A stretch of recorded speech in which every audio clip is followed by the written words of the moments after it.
silakan masuk Ibu, silakan duduk. Permisi ya Bu ya, saya tutup dulu ya pintunya ya, biar terjaga privasinya terjaga. Selamat malam Ibu, ada yang dapat saya bantu? Ini Bu, saya mau periksakan kehamilan saya. Tadi saya tuh habis jatuh dari kamar mandi, jadi saya takut kalau janin saya ini kenapa-kenapa. Oh gitu, sebelumnya kita perkenalkan dulu ya Bu ya. Nama saya Bidan Liana yang bertugas di malam ini ya Bu ya.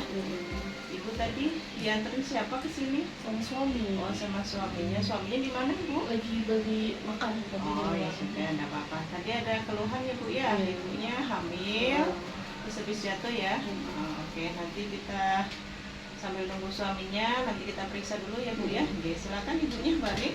Kita periksa dulu ya. Permisi ya Bu ya. Kita tensi dulu ya. Kita periksa dulu ya.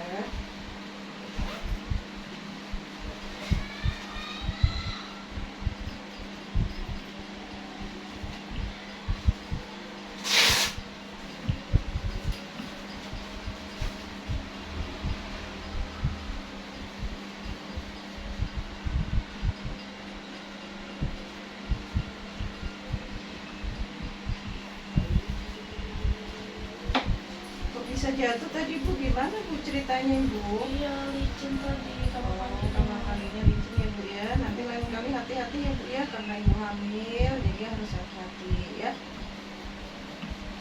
Tapi nggak ada perdarahan ya Bu ya, nggak ada keluar air ya, waktu habis jatuh ya.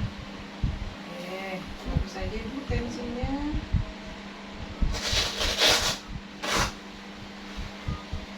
Duduk lagi ya Bu ya, nanti saya jelaskan.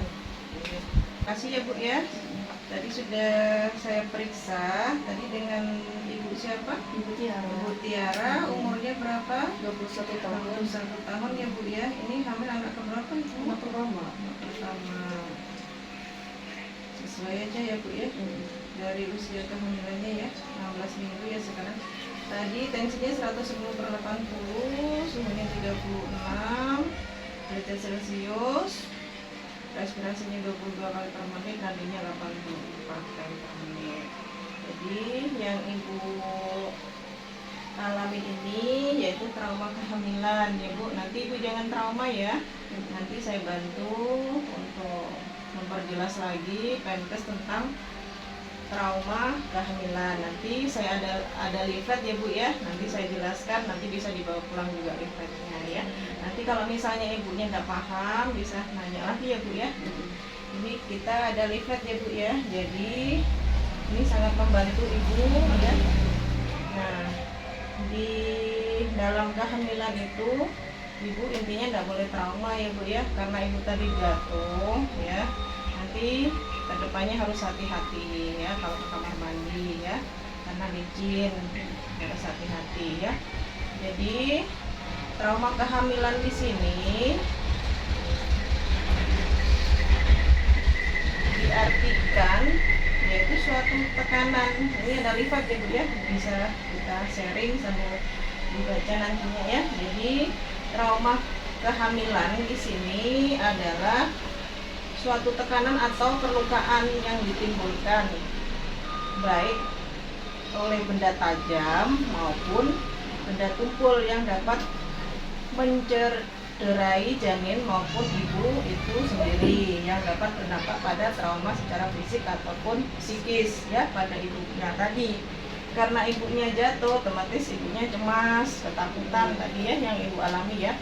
Terus ada beberapa klasifikasi trauma pada kehamilan ya. Antara lain satu, trauma fisik. Yang mana trauma fisik ini terdiri dari trauma minor. Nah, trauma minor ini merupakan trauma yang ringan yang terjadi pada kehamilan, biasanya disebabkan karena jatuh yang ibu alami tadi ya. Terus ada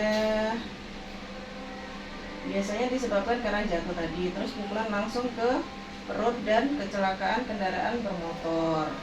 Terus trauma mayor. Nah, trauma mayor di sini yaitu trauma yang biasanya berat, yang mana ini biasanya menyebabkan kritis pada kehamilan. Dampaknya dapat berupa parah seperti patah tulang rusuk, patah tulang panggul ya. Nah, trauma tadi ada juga trauma psikis yang kedua. Yang pertama tadi trauma fisik, yang kedua trauma psikis. Nah, trauma psikis ini sangat mungkin terjadi dialami pada masa awal kehamilan. Karena apa? Karena masa awal kehamilan merupakan masa-masa yang rentan terjadinya tingkat kestresan yang tinggi. Terus faktor yang mempengaruhi yaitu perubahan hormonal, perubahan fisik ibu ya, hamil yang butuh penyesuaian diri di sini ya. Yang sebelumnya ibu tidak hamil, jadi perutnya kan udah besar karena dia hamil, tambah besar usia kehamilan, jadi mempengaruhi fisik ibunya ya, perutnya buncit ya. Terus adapun trauma psikis tersebut adalah merupakan suatu jenis kecemasan, kegusaran, dan perasaan panik yang berlebihan ya. Jadi itu nanti ada etiologi trauma kehamilan ya Bu ya. Nah, etiologi ini salah satunya yaitu etiologi trauma fisik, adanya benturan keras atau biasanya KDRT, kekerasan dalam rumah tangga, terus kecelakaan kendaraan bermotor, jatuh, luka tabrak atau luka tusuk. Kemudian zat-zat kimia. Nah, zat kimia ini biasanya dikonsumsi atau obat-obat yang terlarang, terkena atau tersiram air keras. Kemudian etiologi trauma psikis. Nah, etiologi trauma psikis ini faktor usia kehamilan beresiko tinggi, faktor pola hidup tidak sehat, kemudian faktor sosial budaya yang kurang mendukung, kemudian faktor ekonomi yang kurang memenuhi. Terus ada beberapa tanda-tanda gejala trauma fisik dan psikis ibu hamil ya Bu ya. Jadi salah satunya trauma fisik yaitu adanya memar atau laserasi pada jaringan tubuh ya, adanya odem, pembengkakan daerah tertentu, terus perdarahan, pecah ketuban, kontraksi sebelum waktunya ya. Terus biasanya ada patah tulang atau fraktur pada bagian tubuh, shock neurologi, shock hipovolemik. Terus trauma psikis. Nah, trauma psikis ini biasanya reaksi cemas, terjadi takut, cemas, dan panik atau berlebih. Kemudian timbul gejala somatik, misalnya sesak nafas, kemudian rasa dingin, ya, kemudian gelisah, mudah lelah, serta tremor, ya. Itu salah satu dari yang ditimbulkan dari kecemasan. Kemudian reaksi panik ini biasanya ditandai dengan rasa takut dan gelisah tanpa sebab-sebab yang jelas, ya. Kemudian reaksi hipersensitif, ibu hamil menjadi lebih peka perasaannya serta mudah tersinggung.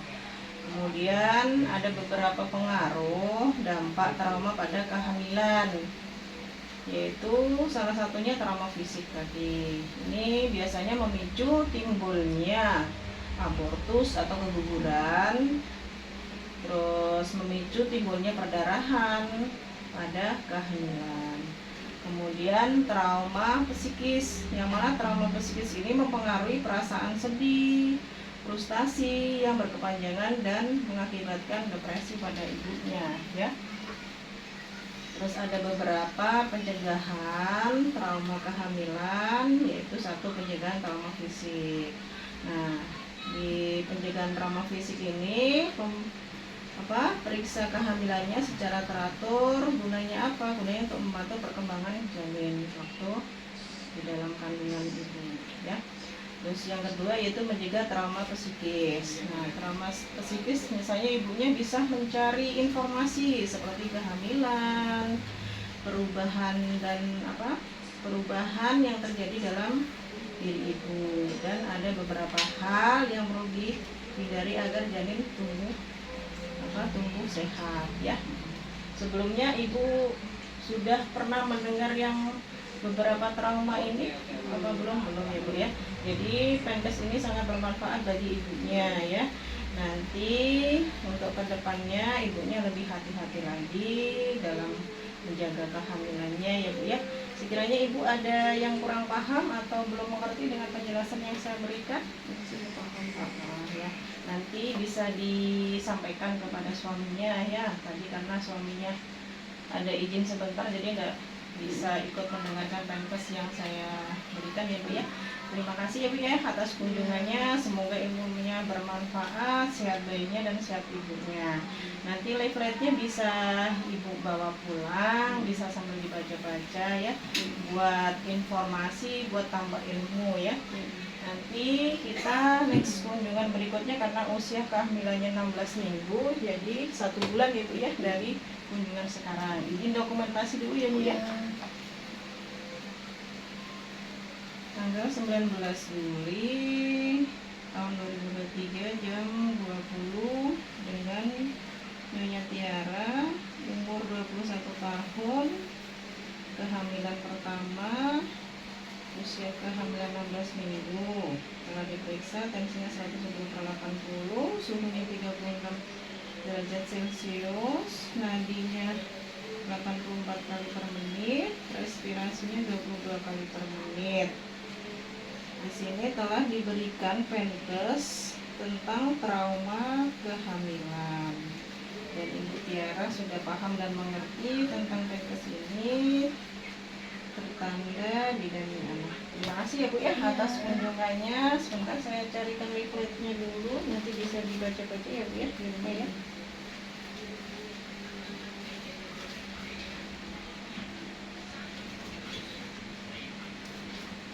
Oke, nanti sambil dibaca aja ya Bu ya di rumah ya leafletnya ya. Terima